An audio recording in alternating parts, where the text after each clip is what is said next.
Hello, my dear students, good morning.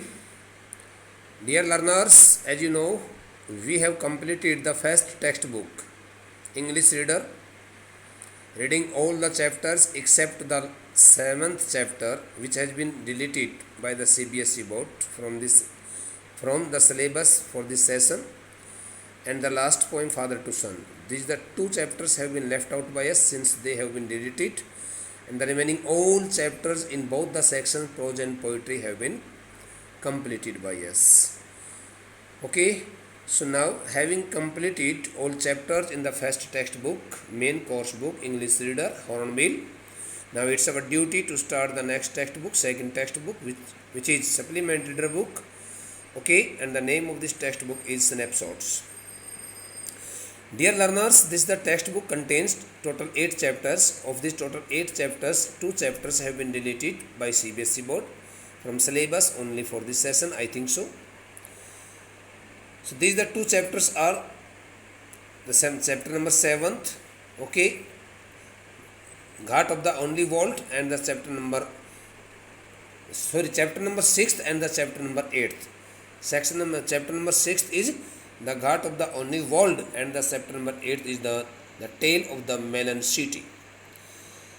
Now here are total 6 chapters left out in our hands. So this is the first chapter, as you can see here. The name of the chapter number first is here, The Summer of the Beautiful White Horse, written by William Saroyan. William Saroyan.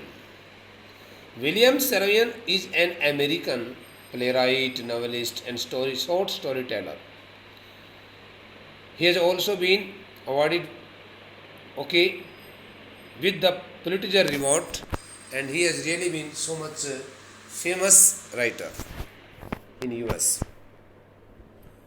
The chapter which we are going to start, reveals the facts.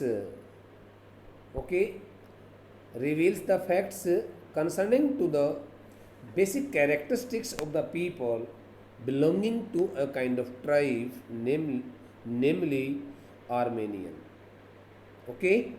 Armenian, Armenian, Armenian. The word Armenian stands for a tribe. The tribe which is famous for its trust and honesty.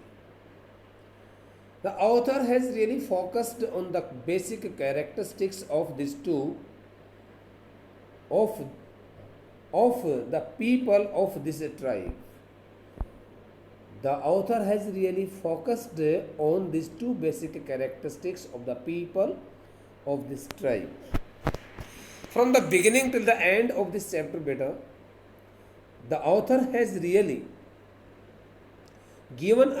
provided us a complete account of the life and activities of the people who are from a kind of family, namely Garo-Ghalenian family. Garo-Ghalenian family. And the narrator of the story is also from this family. The narrator of the story also hails from this family, Garo-Ghalenian family. The age of the narrator is 9. He is 9 years old. And here one more character appears in the story, whose name is Murad. And Murad is cousin of the narrator. Murad is cousin of the narrator,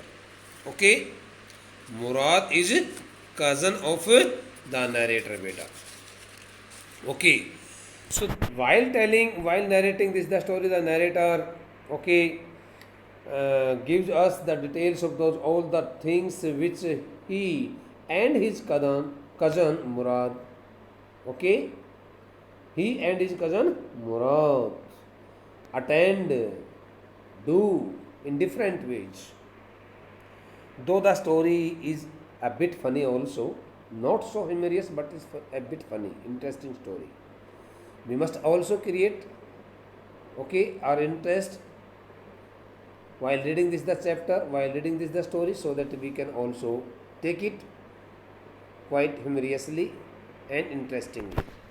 So what is the first line? Since I have opened this textbook in PDF file, that's why here, as you can't see here, the main outline as given in the textbook, okay, published by NCERT.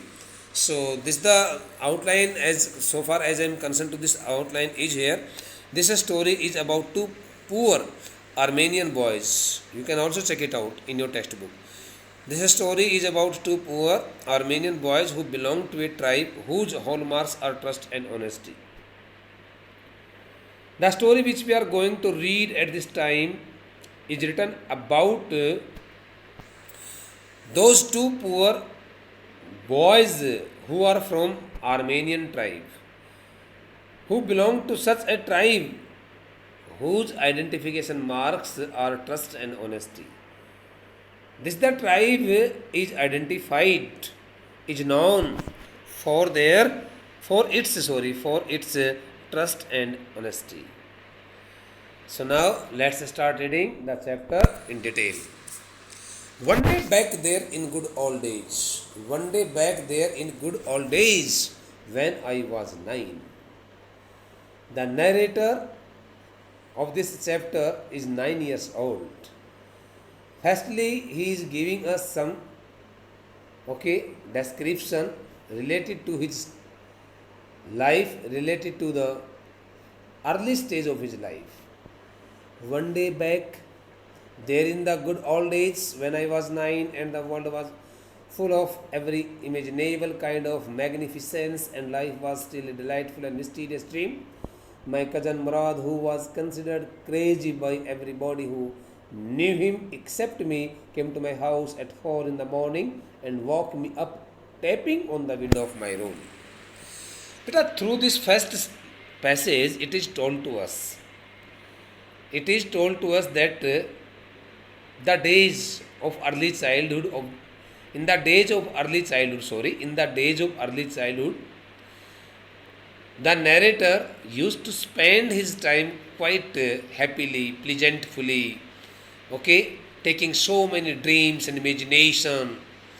There was no tension and worry in his mind. He used to pass the days at his will, at his full freedom, liberty. So while talking about those all the days, which had been the part of his early childhood, which had also provided him much love and comfort, happiness, and the days during which he used to get so many dreams, imaginations. So in one of those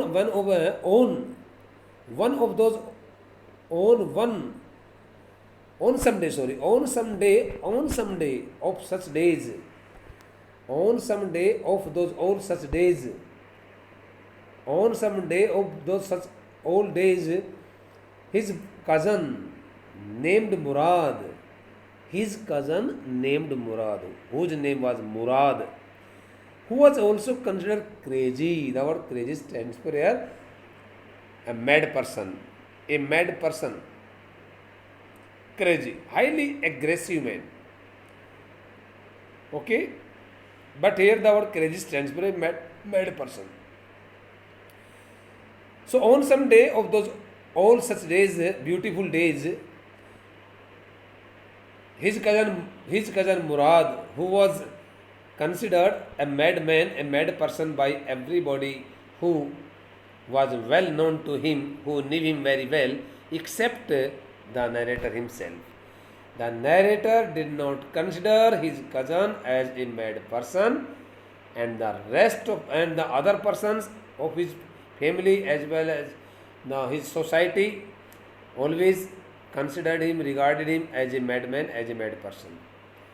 So that the person whom the people considered as a crazy, as a madman, that the child Murad, who was the cousin of the narrator, came to the narrator's house around at 4 o'clock in the morning hours. At 4 o'clock in the morning hours in the summer days, and woke him up, and woke him up, tapping on the window of my room. Tapping on the window of my room. Tapping on the window of my room means tapping on the window of his room. Tapping on the window of his room. The word tapping.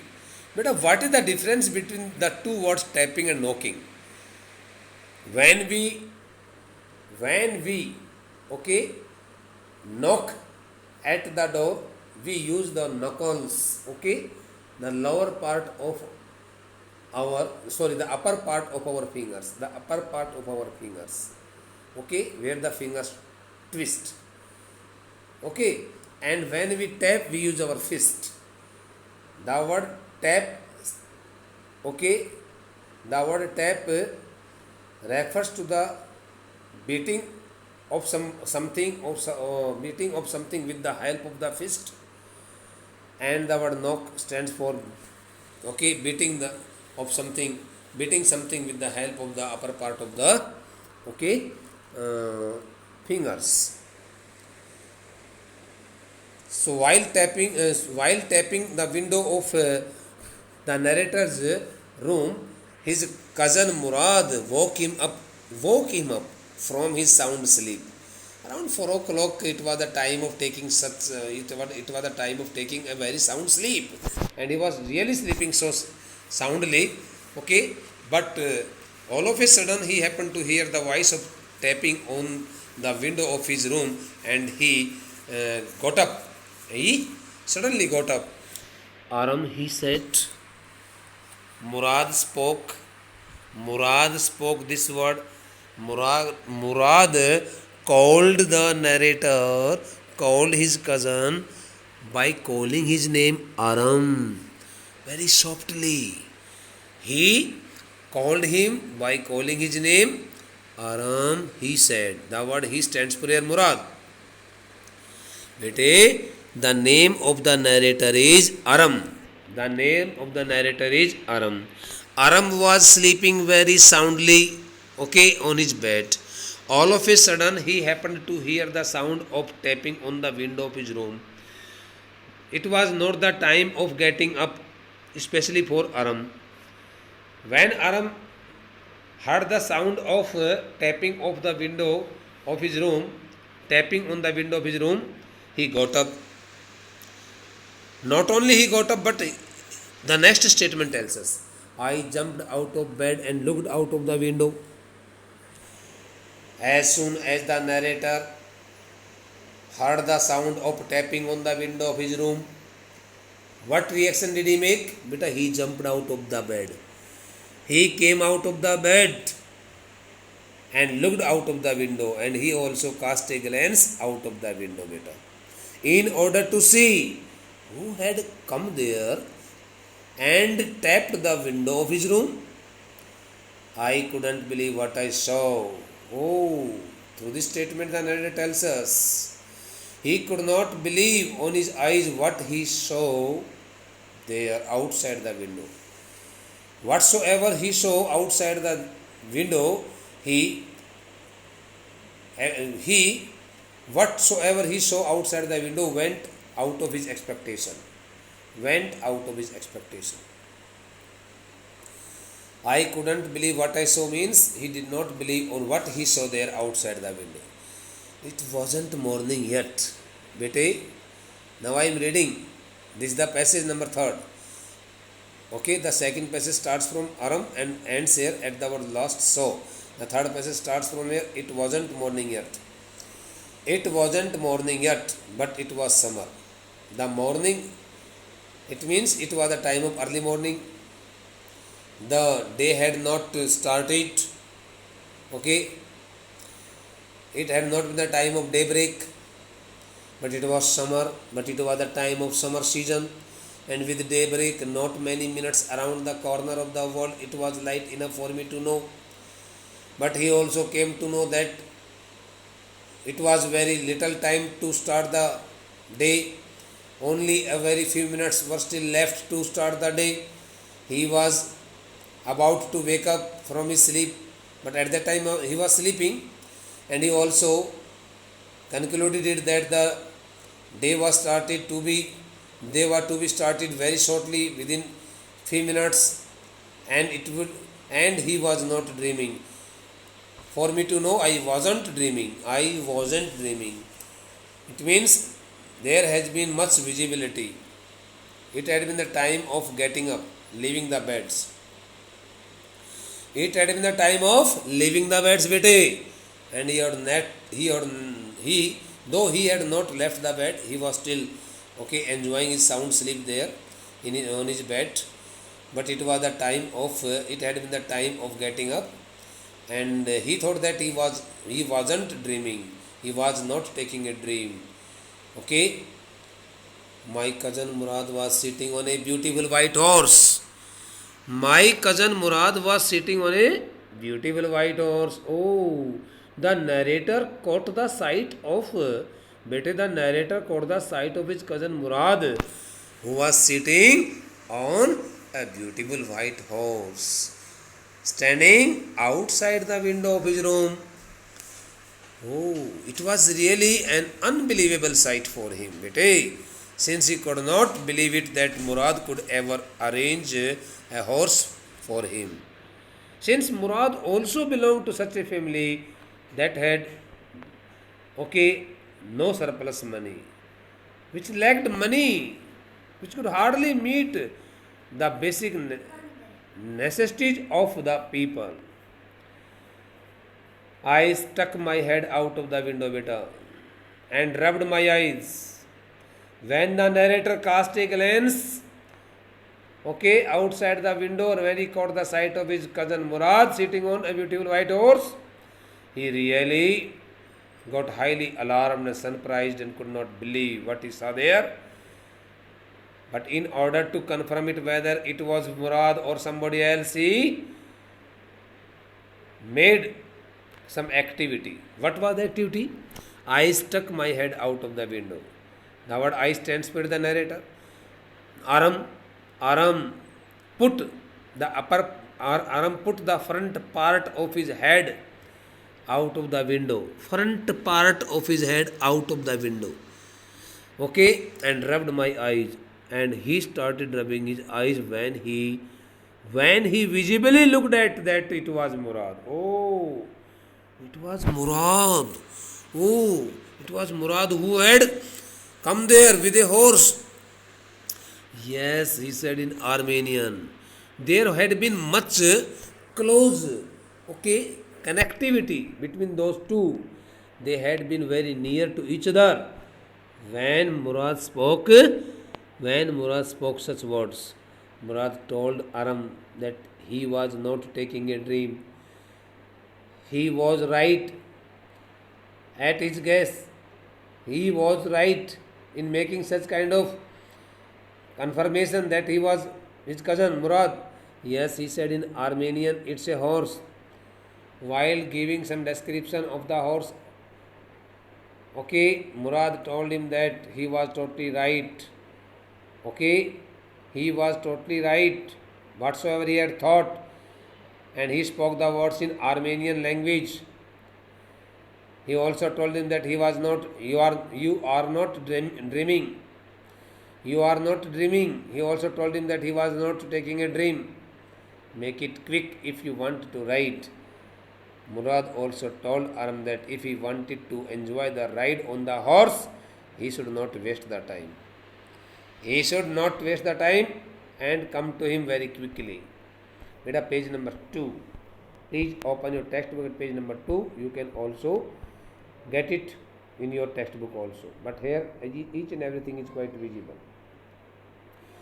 I knew my cousin Murad enjoyed being alive more than anybody else who had ever fallen into the world by mistake. Through this statement, the narrator wants to tell us that he knew it very well that his cousin Murad was such a child who really enjoyed his life accordingly, as per his wish, especially in much more fantastic way compared to the other people of the world who had taken birth on this land. But this was more than even I could believe. But though he knew it very well that his cousin Murad was really a different kind of child, and he enjoyed his life in a different way, okay, from other ones. But whatsoever he noticed there outside the window went out of his belief, and he could not think that Murad could ever do so. Murad could ever do so. It means, beta, he had thought that Murad might have stolen the horse. In the first place, my earliest memories had been memories of horses. In the first place means, beta, firstly, first of all, the narrator tells us that he had always got such kinds of memories of his early life, the memories which had always been connected to horses. And my first longings had been longings to ride. The word longing stands for desires. And firstly, he had also got some such kinds of desires in his mind that always forced him to have a ride on the horse. Through this short passage, it is told to us that he had always taken the horses into his memories, and he had also taken such kinds of desires in his mind, okay, which always forced him to ride a horse. This was the wonderful part. It was really such kind of wonderful part of his life which he could hardly control. He could not control over himself or his feelings. In the second place, we were poor. Secondly, he thought that they were poor. All the people of Armenian tribe were poor. This was the part that wouldn't permit me to believe what I saw, and that the thought did not allow the narrator to accept it, that he could believe what he had seen there outside the window. No, he could not believe it on his part, since his cousin Murad could not buy a horse, being the member of an Armenian tribe, being the member of the Armenian tribe. This was the part that wouldn't permit me to believe what I saw. When he caught the sight of his cousin Murad, he kept thinking how it could be possible that his cousin Murad could arrange a horse for a ride. We were poor, we had no money. We were poor, we had no money. Our whole tribe was poverty stricken. Every branch of the Garoghalenian family was living in the most amazing and comical poverty in the world. All the members of the Garoghalenian family were poor. They had no surplus money. The whole tribe was poverty stricken, and all the people of the Garoghalenian family lived their lives in most amazing and comical poverty in the world. No other person could be compared in poverty, to them. Nobody could understand where we ever got money enough to keep us with food in our bellies, means stomachs. All the persons kept worrying about it, how they could arrange the food, to satisfy the hunger of their family members every day. They could hardly arrange such kind of money, which could help them arrange, or which could help them buy the food to satisfy the hunger of their to fill the bellies of their family members. And not even the old men of the family, even the elder people of the Garoghalenian family, could also not think about it all, because they were also helpless. Most important of all, though we were famous for our honesty, above all, the narrator tells us that their tribe was so poor, and their family was really so poor, poverty stricken family, but above it all, they were really famous for their honesty. They had got much popularity for their honesty. We had been famous for our honesty for something like 11 centuries. From the 1100 years, their family had really been so much popular and famous for their honesty for the last 11 centuries. It was not a very short duration, short period, even when we had been the wealthiest family in what we like to think was the world. Though through this statement, the narrator has told us something differently. He has told us that when they used to be the wealthiest person of the world, they never lost their trait of being honest. When they used to be the wealthiest person of the world, they never lost their characteristic of being honest and being honest. Okay, they did not lose it in those days also. We were proud first, honest next. Firstly, they were much proud of themselves. Secondly, they were quite honest, and after that, we believed in right and wrong. Thereafter, they believed what the right and what the wrong was. None of us would take advantage of anybody in the world, let alone steal. Nobody of the Garogalian family could ever beg, could ever get any kind of advantage of any other person in the world. They never asked for any help. They never asked for any help. Whether they would die of hunger, it didn't matter, let alone steal. Okay, let alone steal means one should never talk of stealing in their, okay, they did not they never thought of stealing in their lives. They could never think of stealing in their lives. Let alone steal mean Hindi चोरी की तो बात ही छोड़िए. None of us would take advantage of anybody in the world. वो कहता है कि पूरी दुनिया में रहने वाले किसी भी व्यक्ति की, हमारे परिवार के, हमारे कबीले जाति के जो लोग थे, किसी भी व्यक्ति से कोई किसी प्रकार का फ़ायदा नहीं उठाया करते थे. बेटा, up to here we have completed this the chapter. The rest of the part will be attended by us in the next lecture. Thank you. Revise the chapter thoroughly and attend the Zoom classes regularly.